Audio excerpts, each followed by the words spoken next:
And welcome to Standing on the Edge with DJ Randy on BFAM 109.6. Today is Thursday, September 23rd, and today we will talk about changing. Oop, that's the wrong one. We got a special guest today, and I'm going to get my regular outline back in just a second here. I hate when I do that. Oh, goodness. But my guest today is Richard Rimer. He has been on before, and I'm loving the fact that he has decided to come back again and will be joining us today. All right, here we go. Today's Thursday, September 30th, and today we'll talk about trademark myths on the edge of the coin. We also have the topic of Silly Questions Part 2 during Think Like the Rich, and today's personal story will be Reality Can Be Stranger Than Fiction. Finally, we'll finish off the show, as always, with What Would Happen If.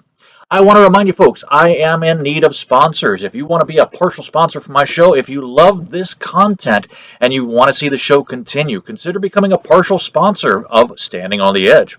I have a GoFundMe page set up and am sharing it via Facebook. It's labeled Standing on the Edge, and there are dashes in between the words. And if you need the link, just email me at joinme@theedge@gmail.com, or you can telephone the station at 678-383-4378 with your contact information. You are listening to Standing on the Edge. When we come back, it's time for the Edge of the Coin here on BFAM 109.6.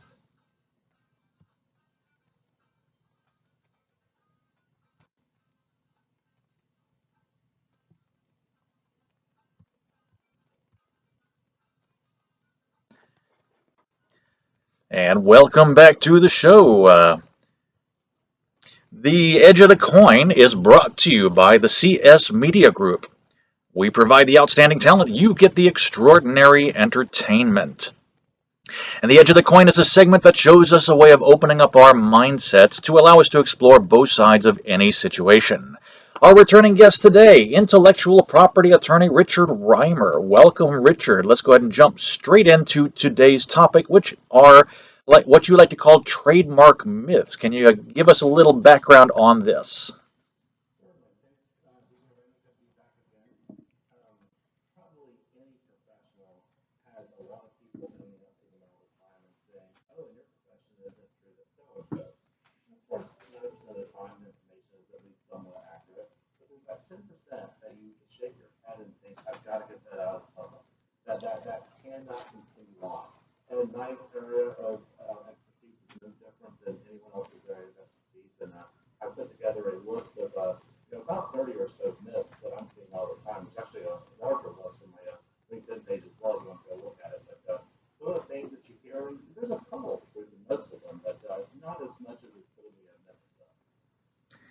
All right, excellent, excellent. So I'm just going to go ahead and basically turn the show over to you because I'm very interested to hear what you have to say about these myths. And I can totally understand that these are things that can so get you into trouble if you're not careful. So take it away, Richard.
That makes sense. Now, if you want to have something interesting in there, like jambalaya juicy burgers, and jambalaya has no descriptive meaning whatsoever, it's just something funny to put in there, then that's great. But have some. That makes total sense. That does. A quick question that spurred my mind, and I'm not sure why. And forgive me if you feel like I'm jumping down rabbit holes doing this. But if I were to come to you and say I want to go ahead and brand this particular word, phrase, whatever, something like that, is there a length of time that it lasts before anybody else can use that without me having some sort of recourse against them? Well, it depends on exactly where you stand in the entire process. If you come to me with just a concept, just an idea, and say, "Gosh, I want to open in the future some restaurant named Juicy Burgers and using that," you have acquired no rights by using the mark because you haven't used it, and you've acquired no rights by actually getting an application on file. Now, if either one of those two things changes, you do have some rights. So if you come to me instead and say, "Hey, I just opened a new restaurant yesterday called Juicy Burgers. I'd like to see about registering the rights," you have some limited rights in that very moment you open the door. And legit, you want to do it, but you have to file an application for you. I can file an application based on your intent to use the mark, and you will have a period of time to actually complete your use of the mark, actually open your restaurant in this case, and you can get a registration at that time. That window of time that I think you're asking about can be about 4 years. I can stretch it out to 4 or 5 or 6 if you need to. But 4 years is a long period of time to do that to sort of hold your place in line without actually doing the thing that gives you rights, which is using the mark. Okay, excellent. So that's one myth that comes up. Do you find that that particular myth actually comes into play a lot of times? Yes, and unfortunately, I hear it more from my next of kin brethren in the branding and marketing world. Um, and kudos to them for trying to get the message out there. I understand where it comes from when you want to use a particular mark. Obviously, it's much easier for those public to be aware of what it is you're doing, that the name itself says what you're doing. But you're not going to have any ability to distinguish yourself from others down the road. And it means there is some hard lifting to do by the marketing team to actually begin to equate that brand, that distinctive term, with the thing you're doing. And that is a challenge. I get that. It'd be much easier to just jump to the front of the line and use a special mark from the beginning, Mhm. start from the beginning. But it's just going to lead you to so many headaches down the road. Another headache you get, by the way, in that world is what I call the ornery old man syndrome. There's some guy out there already who has juicy burgers or something similar. I think there's the version of juicy burgers, and he's going to feel that his rights expand and keep you from doing that.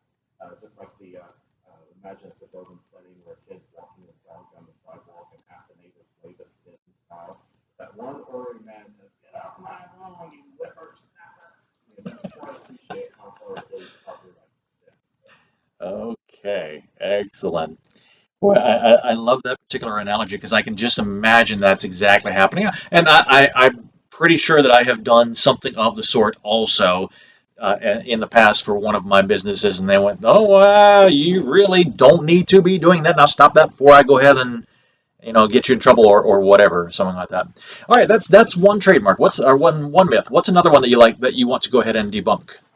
Well, keeping in the world of adopting a brand, so many people think that if it's my name, I can use it. If your last name is McDonald's, let's say on a hamburger thing, you cannot use McDonald's as the name of your company Obviously, because that's your name.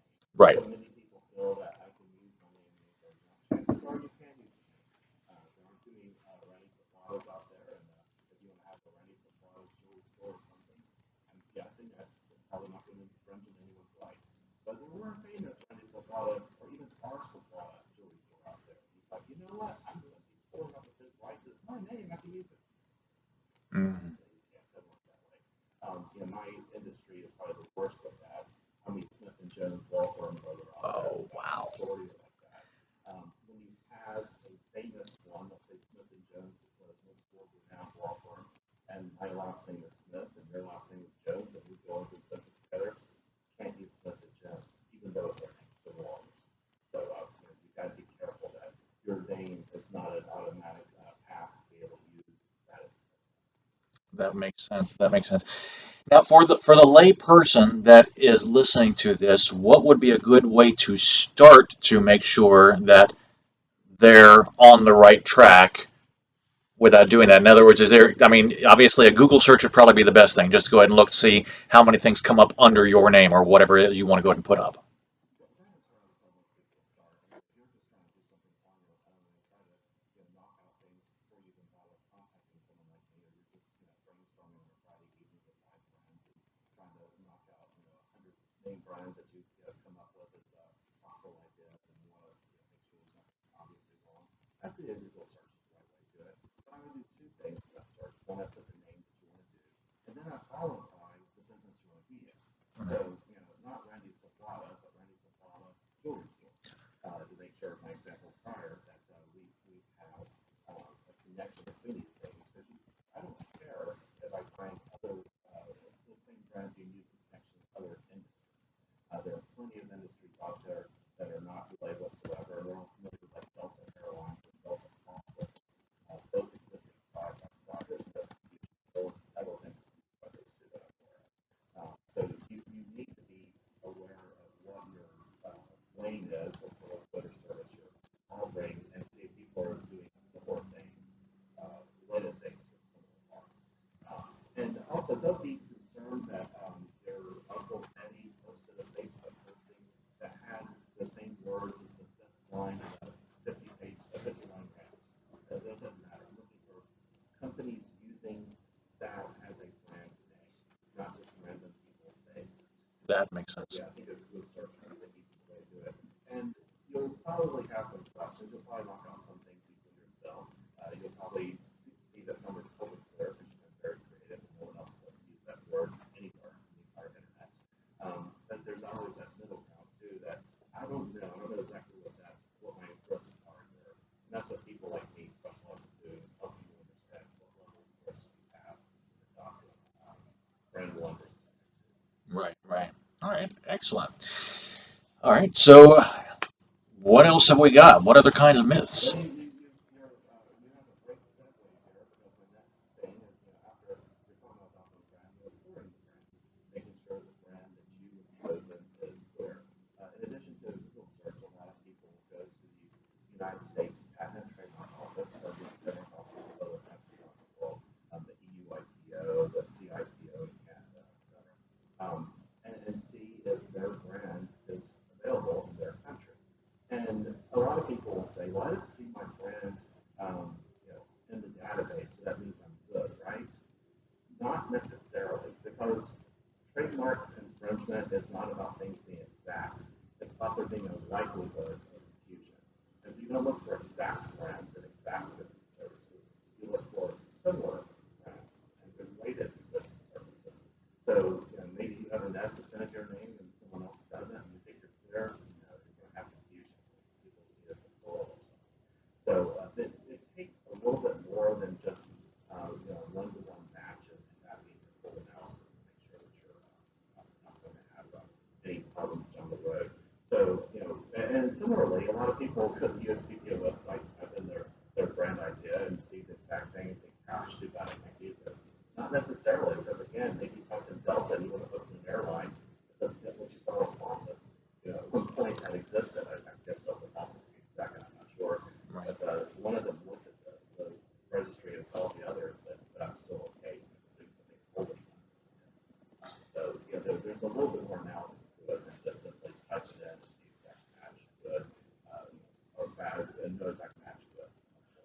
Right, that makes sense. That actually brings up a trivia question that I was using either last night or the night before, which actually works out really well into this conversation.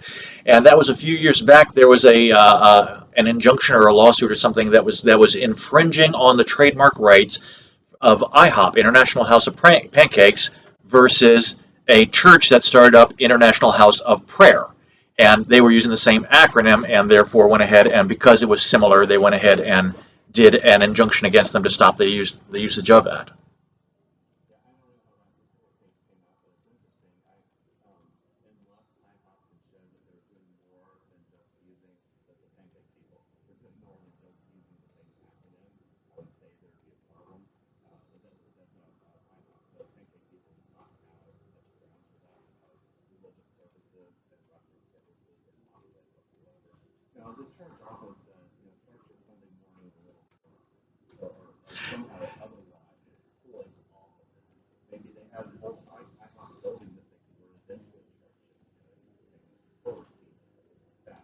There could be other factors at play, Right. just that alone. That makes total sense. All right. Excellent. So Well, let's try another one. moving on to the parents one, another one of, I don't mean to poke fun at my marketing friends over and over again, but I often hear my brand is available because a marketing agency came up with it. Um, these people who come up with brands are incredibly creative folks. The brands you see out there in the marketplace are so much fun and so exciting to see. I love them.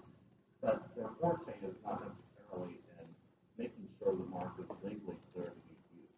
Now, some branding agencies will use people like me behind the scenes and actually clear it, give you an opinion letter or something like that.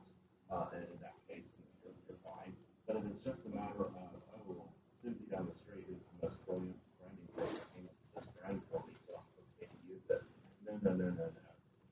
Susie also hypothetically might have a contract with you, which has some limited liability that she'll take on herself if you don't have liability.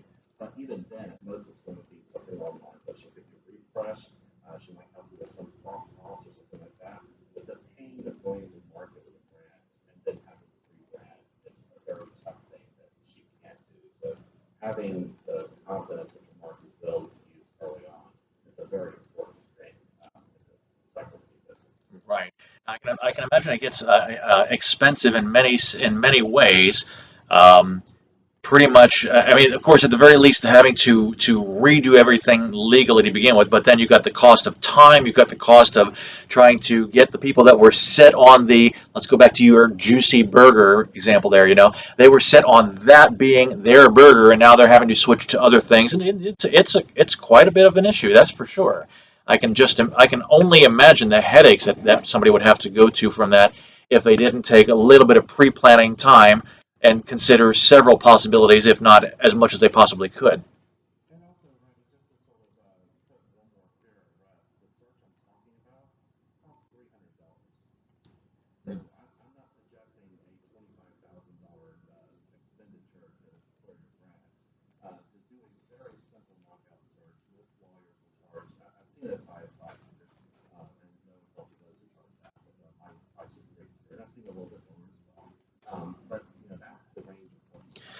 So it's kind of a no-brainer. Now, some people come to me with like 20 brands that they want me to see which of the 20 is most suitable. Some now is just in the math in the $5,000 to $6,000 range. But even that, for as much work as you're talking about, is not a prohibitive cost. Right, very true. And if you look at it, especially if you're interested in using this for a business too, the one thing to remember too is that number one, it's a form of insurance. So you're doing once again pre-planning. Number two, it's something that would cost a lot less in the beginning than at the end. And number three, it's the cost of doing business, which means you get it back from the government at the end of the day because it's part of the business. Sure. All right, we're going to go ahead and take a quick break here. I want to go ahead and ask my listeners out there if they have any business questions that they're researching and just can't quite get the answer to, but don't want to look stupid by asking it. Is your internet search giving you 10 million different ways, such as what we were discussing, to look at what you don't want to know? I want to help.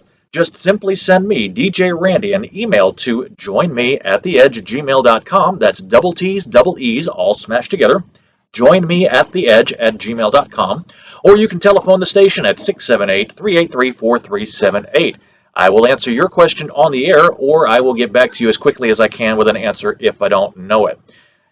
We'll be back in just a minute. You are listening to Standing on the Edge, and when we come back, it's time to think like the rich here on BFAM 109.6.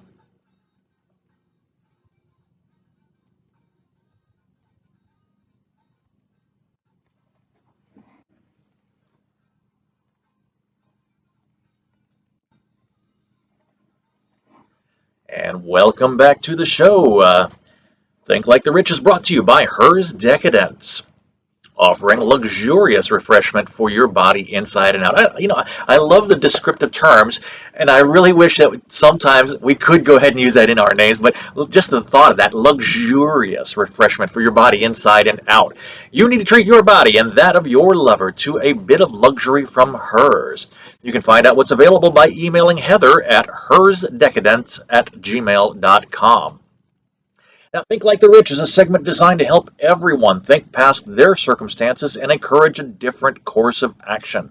Today's topic for Think Like the Rich is, of course, silly questions. And we're going to go ahead and continue on our discussion right now with Richard Rimer, who is debunking different types of myths when it comes to his profession and the things that come about when people are thinking about starting up their own brands, business, and so on and so forth. So take it away, Richard. Let's hear some more. Well, if you want to hear a silly one, I think this one's one of my favorites. The once you have a brand, when we started this cycle, I talked about getting into your brand, what you do to start the whole process. Now we've actually adopted brand reusing. Often people will allow other people to use their brand for various reasons. And a lot of people think, well, it's okay as long as I have a handshake deal that someone else can use my brand. They can have a similar good or service on the other side of town. And I know they're doing it. It's fine. They're paying me $5 per unit, whatever. So it's all good. Um, that is what's known as a naked license. And that's why I find it silly. And no, it's not really as much fun as it sounds. That just means that you're not covered in terms of being able to protect yourself and making sure the other person is using the brand in a way that's consistent with your use of the brand. And it goes back to the axiom that you have to, a trademark has to, or brand has to point back to a source identifier, a single source, and so someone has to be in charge of the whole thing. If you allow handshake deals to go on too often, you might lose your trademark rights and not be able to use those rights at all. Wow, I did not realize that. So it's not a done deal once you're signed if you don't follow certain procedures and I guess prescriptions that the government has gone ahead and put up. Is this something that's new, or has this been around for thousands of years, or Thousands of years. Naked license, the term came around before naked had the term the meaning it has today. So right? it wasn't as silly sounding when they came up with it. And there are other ways of losing trademark rights too. People think they're abandoning their rights. They no longer want to use it, close the store, and they're not doing it anymore.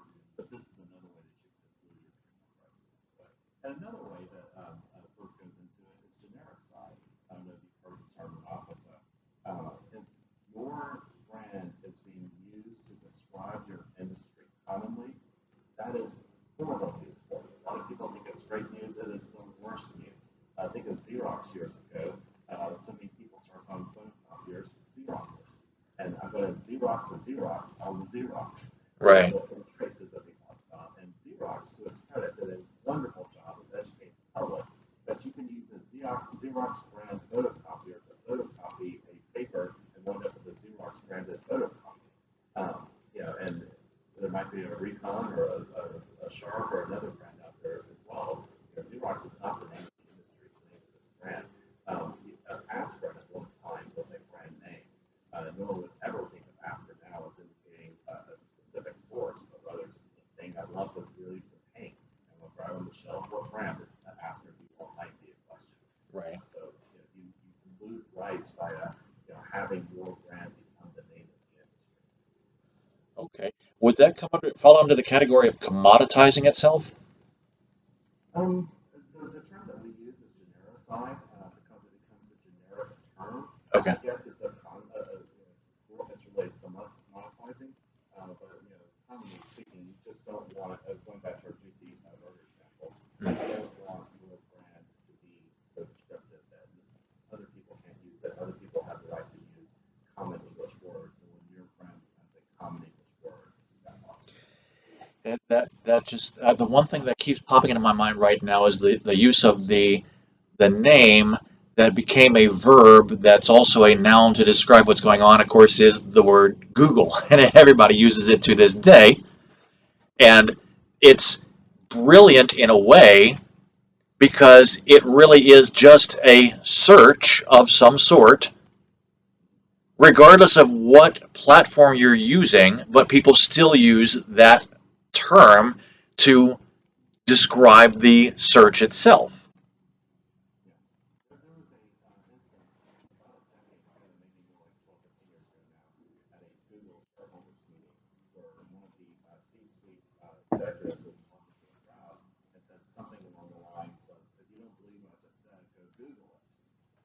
And immediately there's a lawsuit filed by someone who is a competitor saying, aha, you're admitting that Google's generic. You use it as a generic term.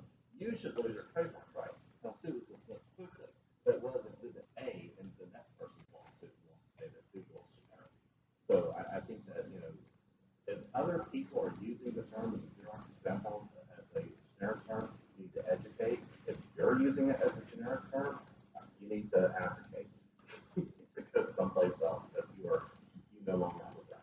Right, right. Now that makes sense, and that actually definitely brings up the some of the past shows that I've had recently where I'm talking about just how difficult it is to go ahead and have your own business because there's so many things that many people don't know that they don't know, and therefore can so easily get into trouble with any partnership with the government, so to speak, or something, because they're doing things innocently and all of a sudden they can get a whopping ton of pressure coming back down on them for doing so. So definitely having somebody such as yourself on their side as a partner or even as a um, what's the word I'm looking for? So, somebody to help out as an advisor is a major stress release, I would think. And $300 for something like that is definitely something I would be very happy to go ahead and pay for to keep that headache from happening. And then they'll keep yourself out of that equation also. I think that the main problem is people don't know what they don't know. And the only solution to that is education, and that's exactly what you're doing. So congrats to you for getting the word out there. There's so many things that people do know in the world of setting up a business, but there's so many gaps. So thank you for pointing that out. Well, thank you for pointing that out. It's something that's easily forgettable on my part because I just do it naturally. I start talking about something and I get passionate and go away and I forget that I'm there as a valuable resource sometimes. So thank you. All right, excellent. Now, do you have any other, maybe not necessarily silly questions that have come up, but something that is off the wall that would pertain to what we're talking about today? Um, Off the wall. I think that the concept of what the government does for you in terms of helping you enforce your trademark rights. There's this concept of, trademark infringement being a crime, and so surely someone out there in the government is investigating criminals to prosecute them, or otherwise doing justice. And there's some limited resources out there in customs that deal with trademarks. So that they're very limited price probably infringement. And there's also the service that the trademark office provides where it looks at future registration applications and says, hey, future applicant, you can become registered because Richard and Randy already have their registration. But that's really at the front of your wall. It's very, doesn't have a whole lot of attention to detail, nor does it then make a hundred of these, and they're the highest quality architecture. And it comes down to the fact that when you want to police your trademark rights, you want to find who's responsible for that, and look in the mirror. That's who they are. It is you. You're the only person who will be power to help you with that. The only people that police your trademark rights the right way.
logical and sociological interest. But uh, quick story: I had a client about 5 years ago who wanted me to send an incredibly aggressive letter towards someone who's was legitimately infringing, but didn't seem to be that bad. Could probably just be pushed back a little bit.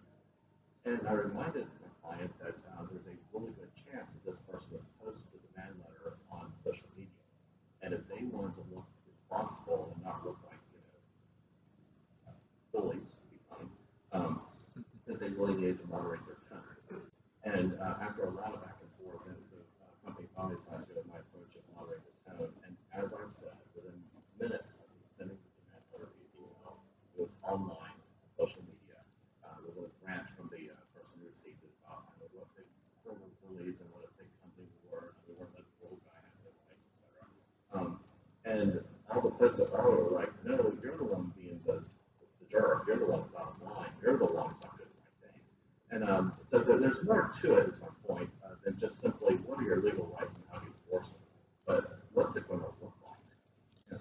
How are you going to, like, if you're playing chess, yeah, sure, putting the pawn out there is the right first move. What's your second move? What's your third move? What's your fourth And that's actually where my mind was going this while you were telling us that too, is it sounds exactly like a chess game because you've got to strategize in that. And being a good chess player, you've got to think several moves ahead. You can't just go, I'll move this one here and see what the other person does and then react to that because very quickly they can, if you're not careful, they can draw you into a trap that you don't want to be in, or even put yourself in a position where you're exposing your whole strategy and basically losing the game at that point. All right, we're going to go ahead and take another quick break. You are listening to Standing on the Edge. When we come back, it's time for Tales from the Edge here on BFAM 109.6.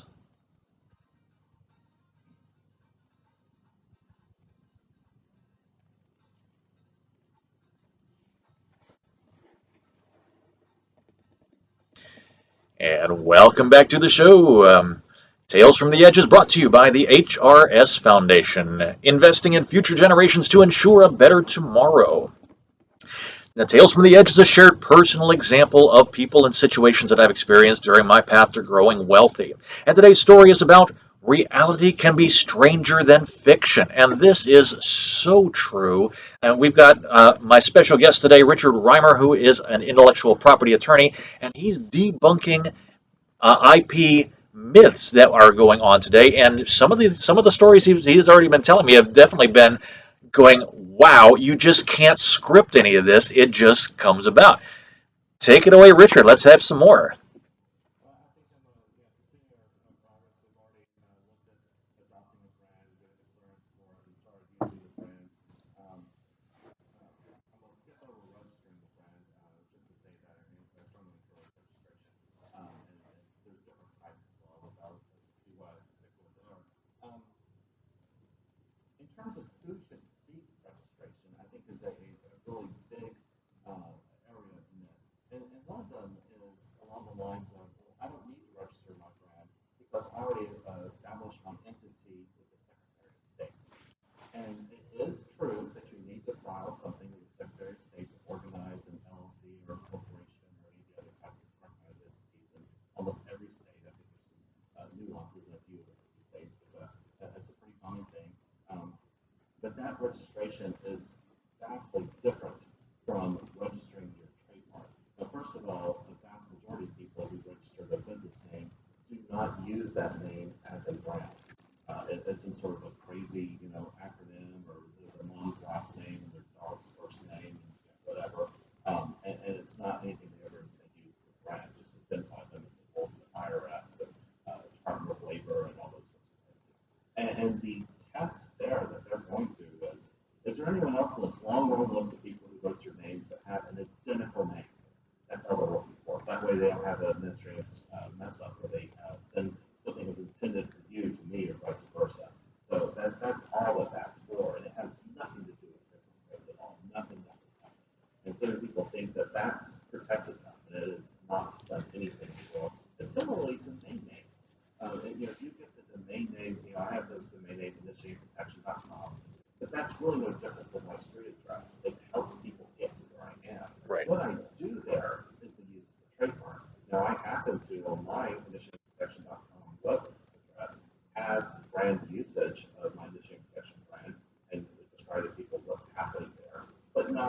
domain names are like that. So, those two things do not in themselves give you any trademark rights. They might only indicate that you have an interest in trademark rights in that brand. Okay. So just because you've got the interest and just because you've got a small portion of the whole big picture that's taken care of, does not necessarily mean that it's worth anything. So, like for instance, I could go ahead and paint a painting and do a little detailed section of that one painting. Say, for instance, I'm painting a background and I want to detail the tree, and I'm showing my students how to go ahead and paint this tree and what colors I've used in the oil paints that I'm going on, and how I went ahead and used a particular technique. And the rest of the painting could be like crap, so to speak. But the tree is beautiful, and it doesn't mean that everything else is worth it just because of the tree. Is that where you're going with this? I agree with that. That is, one piece of evidence, if you will, that the painting is beautiful. And you took it in isolation, and if you look at the tree, you might say, "Oh, I need a beautiful painting." But if you look at the painting as a whole, you say, "Oh, that's the same thing here." If you look at just the basket of brand registration, you would say, or the Secretary of State filing, you would say, "Oh, wow, okay, they're heading in the right direction. They probably have what they need." But then when you look further, there's nothing else, and that's not enough money. So yeah, that's a decent way to go. Another thought is small companies are usually the ones who make that argument.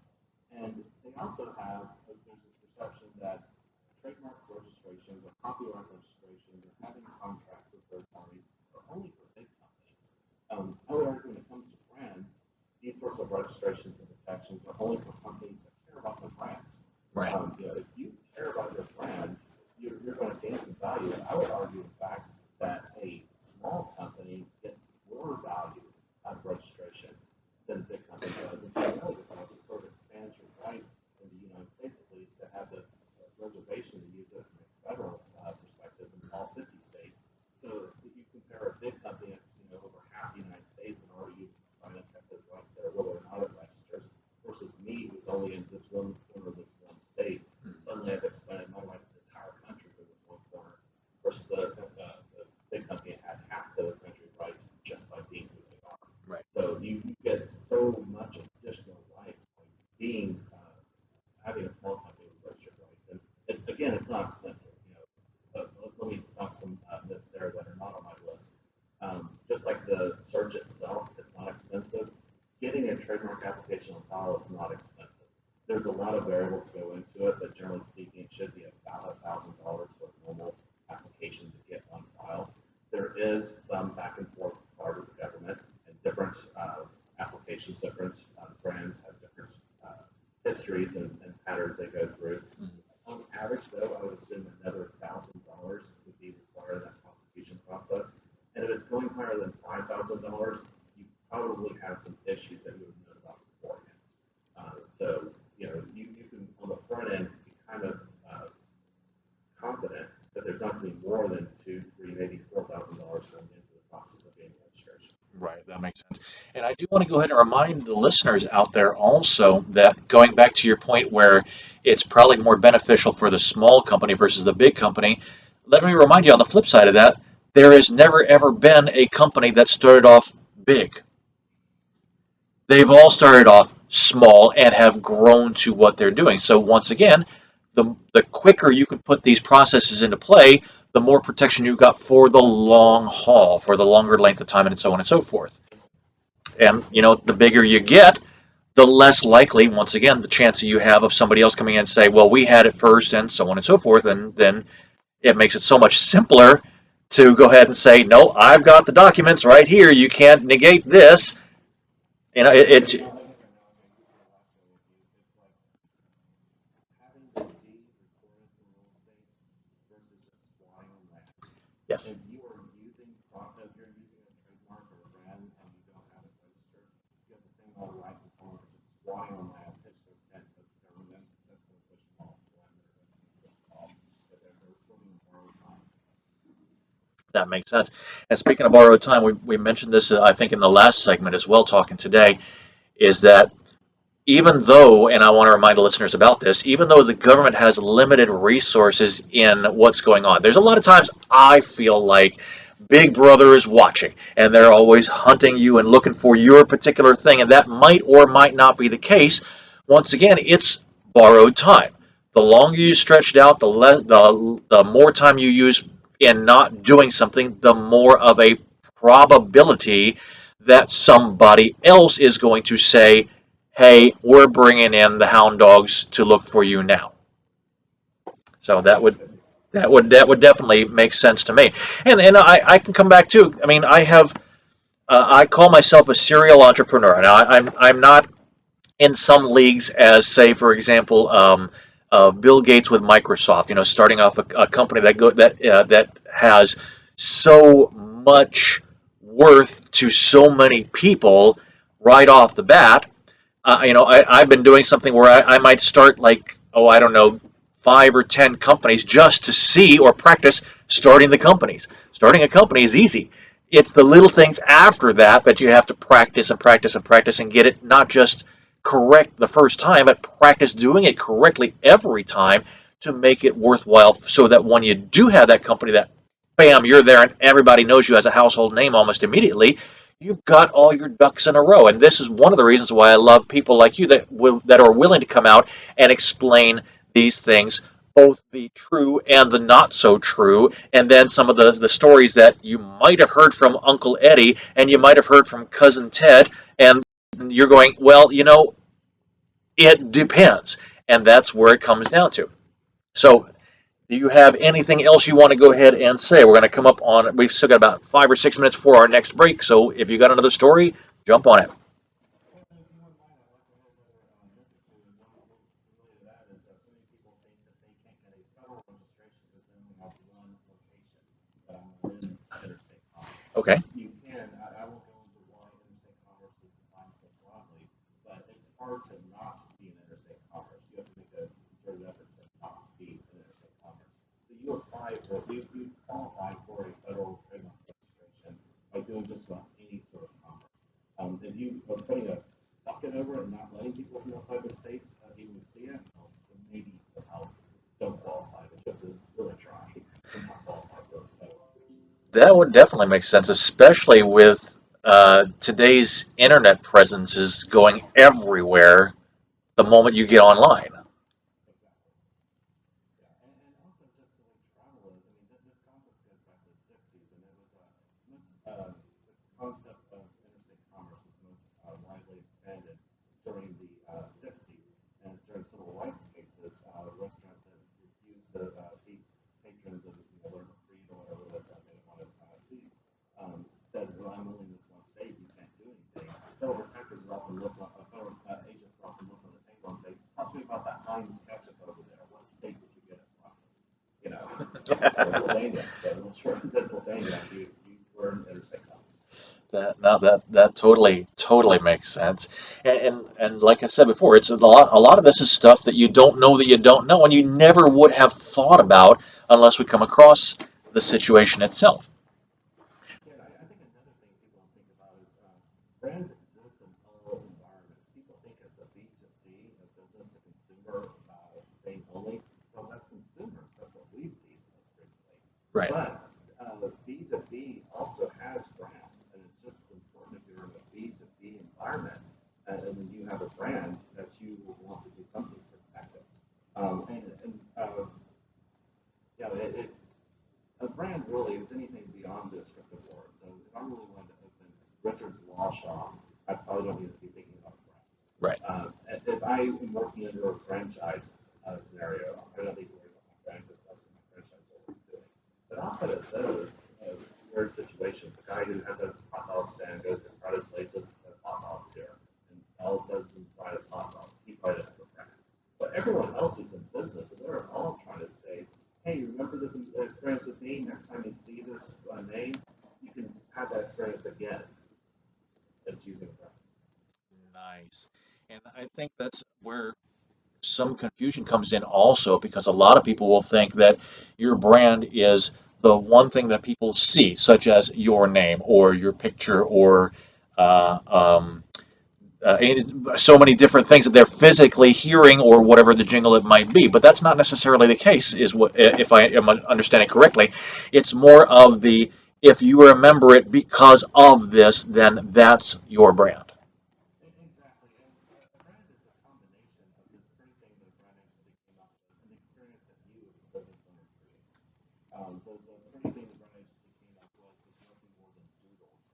well, you have made some meaning to that.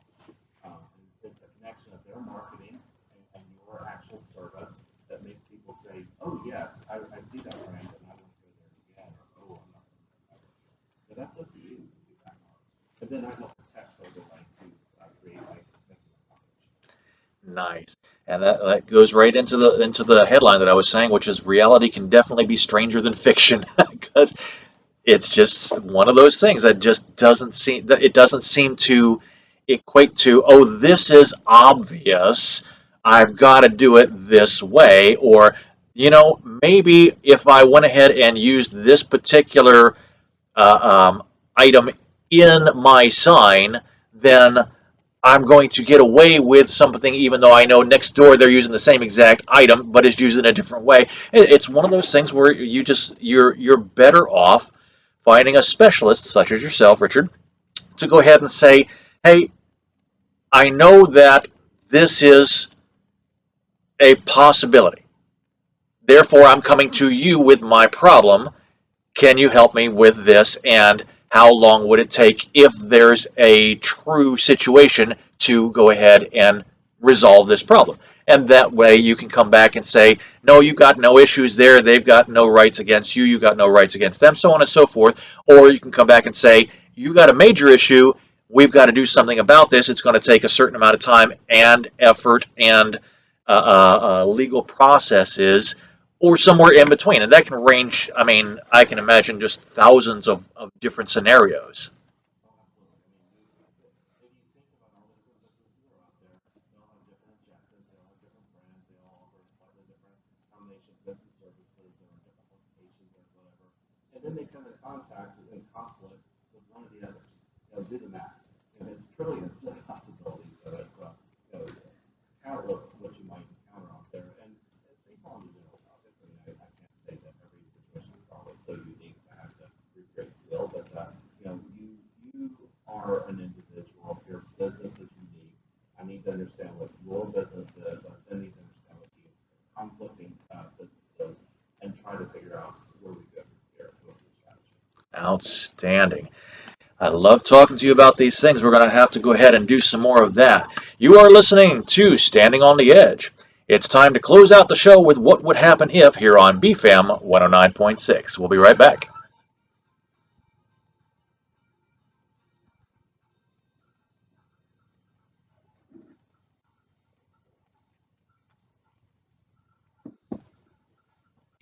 And welcome back to the show. What Would Happen If is brought to you by myself today. Don't forget, I am looking for special people. I want to look for sponsors. I want to look for people that are even willing to go ahead and just do a little tiny sponsorship. Even $1 helps out and continues to keep this show on the radio, which is exactly what I want. Don't forget to call the station. Send a text to 470-554-2134, or you can email me at joinmeattheedge@gmail.com to get the link for the GoFundMe page. It's labeled Standing on the Edge. There are dashes in between each of those words, and we can go ahead and get you in very quickly once you let us know. And by the way, I want to go and remind you the telephone number to the station is 678-383-4378. What would happen if today's topic is what's the best thing that we can do for ourselves? And helping us out with that particular question all show long is Richard Rimer, the intellectual property attorney that we have here not too far from us as well. And he's been basically debunking myths for us over the course of the past 45 to 50 minutes. And we're going to go ahead and go back to that. So, Richard, whether or not you handled the title or have any stories to go along with, don't worry about that. Let's just hear something else that's interesting that you might be able to go ahead and help us out with. Well, what would happen if, I think, is a good segue into my next category, which is sort of going through the process of getting a registration. I've had so many people come to me after they've tried it themselves, and they'll tell me things that are just absolutely wrong about the process. It's based on misunderstanding.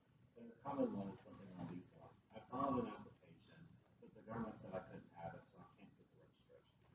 And they're right probably about the application. I could look that up online and see. They're probably also right when the government had some sort of comment, but that isn't the end of the line.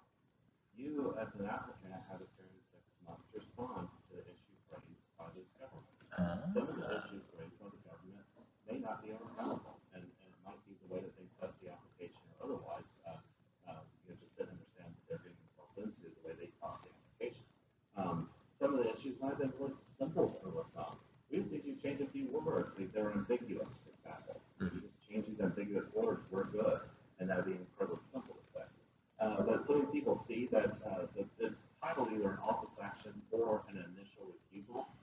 see the word refusal and think, that's it, we're done.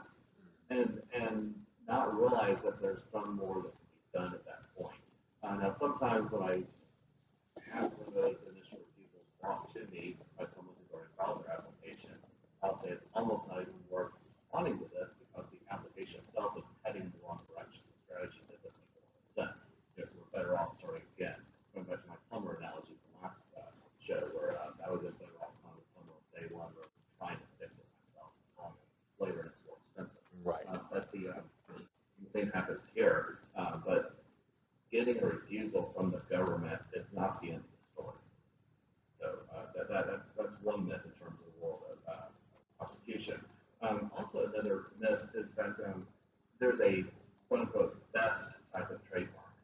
Some people come up to me and say the best type of trademark is a design. The best type of trademark is a color mark. The best type of trademark is a word mark. The best type of trademark is a stylized version. It's in black and white. It's in color. It's a sound mark. And all those are different types of trademarks. And the reality is, there is no best. As we are talking about earlier, a mark is valuable because it's out there in the public and you've tied your services or goods to it, and people now equate that mark, whatever it is, to you. It could be anything. I was talking to a friend earlier, and we came to the conclusion that in today's world where we're so busy, people don't let their eyes spend too much time on any one thing. And if you want to get rid of them, having a design makes more sense. That's imagine a cluttered world. I know you're driving in a city and have tons of signs you're looking at, or you're on a web page where there's tons of different things there for your eye to catch your eye. Having a logo is easier for your eye to see and immediately say, "Oh, that's logo. That's cool. I like the whole lot." But that doesn't mean it's a better mark per se. But the better mark is the one that really ties to your business and the one that you're branding in the way. And I mean that in both doing the operations that you want and marketing it the way that you want to get it out to the public. So there is really no best trademark. Now, word marks are slightly more broad in terms of how much right you can assert in the world later, but that's not always true. Maybe people are picking on a color that you use or something, so you're thinking when you have only a word mark, gosh, I wish I thought of the color blue instead. I have no way to go after that. So sometimes it makes more sense to have concentrated rights in a specific area. There's no concept of the best. And I'm always asked that. So what's the best stuff? All right. So a better question then, rather than what's the best, is what would be the best for me? And I think so. And I think with any service that we provide, we need to look at the consumer and ask what the consumer needs. And then, hear from the consumer what they think their needs are as well, and talk through what an appropriate strategy for that consumer is. If I walked into a clothing store and said, I want a shirt, and they said, oh, well, guys here wear size medium. It wouldn't fit me. I'm not size medium. Right. So, I mean, there is no best size shirt. There is no best size color or whatever. What do you want? What do you do? That makes Are you looking for something to run in or something to go to work in? right. All these differences. That makes a lot of sense. A lot of sense. And I think that's probably the one thing that would, in my imagination, I can see somebody coming into you and doing this scenario where, well, I've been told that this is the best thing and this is what's going on. It's the only way to go and do it. And you're thinking to yourself, just hanging your head, just shaking it, going, "Oh, you fool! If only you realized." I could, Well, again, it's just you don't know what you don't know. yeah, And part of my job is to educate my customer as much as they want to hear, to help them know what they need to know and make decisions from that. I don't make decisions. I help them understand risk and legal options and pitfalls and dangers or whatever. But I don't make the decision for them. That's their job. I might strongly lead them one way versus another, but ultimately it's their decision. That's something I have to understand as legal counsel. right, true enough. And actually, that brings up a very, very important point that I keep trying to hammer home to everybody that says to me, "I want to go ahead and start my own business," or "How did you get started in doing this?" or "What's the most difficult thing?" or you know, "How can I get around whatever?" And they're giving me all kinds of scenarios, and I look at them and say, "Look, the one thing you've got to do more than anything else, get this in your head. You have to take responsibility and do something.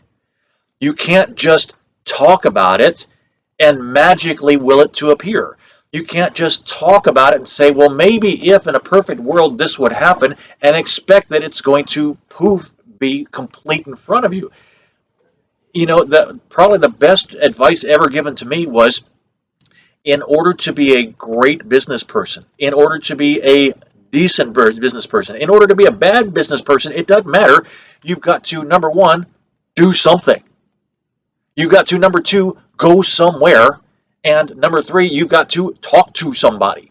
And if you can go ahead and do those three things, then you've got so much more choices ahead of you to figure out where to either continue the path that you're going on, or correct, take another path, move to something else, or even to go ahead and get off the path altogether and move on to something else than you would have if you had just said, well, I wonder what would have happened if I had done this, because then nothing ever happens. For the past 14 or so years, I've been coaching older soccer. I have a lot of daughters, and got them all involved with soccer. That's what dad played and kids what we did. And I tell all of them from the youngest age, whether they're 4 or 14, to be successful in soccer and life, you've got to have 4 words: be there and try. Yes. You do those things, and you're going to be successful 90% of the time. I agree. You'll never kick the ball if you don't swing your leg, Got to get there. for sure. The ball's not going to come to you if you're sitting on the bench, or very rarely, I should say, in doing so. But regardless, you've got to actually go ahead and do something physical, and I think that's one of the best things about just being alive in general is you have to actively take part in order to do something to be successful. And a lot of people think, well, I've failed at something. Okay, so what? You were still successful in trying to do what you wanted to do. You learned a new way not to do it. Therefore, you were successful at that. And most people are going, yeah, but, yeah, but, yeah, but. And the yeah buts don't do anything except, put you in a negative mood. It doesn't work at all for that. Exactly, exactly. All right, we have about a minute and a half left. So, Richard, before we go ahead and close out the show, I want to go ahead and say, first of all, thank you again for joining me on today's show. This has been a wonderful time to go ahead and learn about all these things that so many people would just build up in concept in the back of their mind that are completely either not true or would only be true in a very tiny instance, and able to go ahead and move forward farther with confidence. As we finish off, I want you to go ahead and let them know once again how they can get a hold of you if they have any more questions or need any kind of recourse to that you would be expertise in. Thank you. Yes. Again, my name is Richard Rimer. I work for the law firm Initiating Protection. You can call me on the telephone, area code 678-965-3268, or you can reach me via email at richard@initiatingprotection, all one word, .com. My website is initiatingprotection.com as well. You can go on there and see the types of services I offer. They're all brand new services. You can also leave me a message there as well. Excellent. Thank you so very much for that, Richard. All right, let me go ahead and give a shout out to my sponsors. They are DJR Entertainment, the CS Media Group, Hers Decadence, HRS Foundations, those are the normal ones, and of course my own self, trying to go ahead and get many sponsors for everybody on the GoFundMe page, Standing on the Edge. I will be taking a short hiatus over the course of the next month to go ahead and drum up more business, to get more information, to get more radio shows out to you. But I will be on occasionally. You can catch me Googling up the Standing on the Edge page on Facebook, as we always do, and of course the other platforms that you might be watching us on. In the meantime, remember, expand your awareness. Think of something every day to help you on your own path, and hopefully soon I'll see you joining me on the edge. Take care, folks.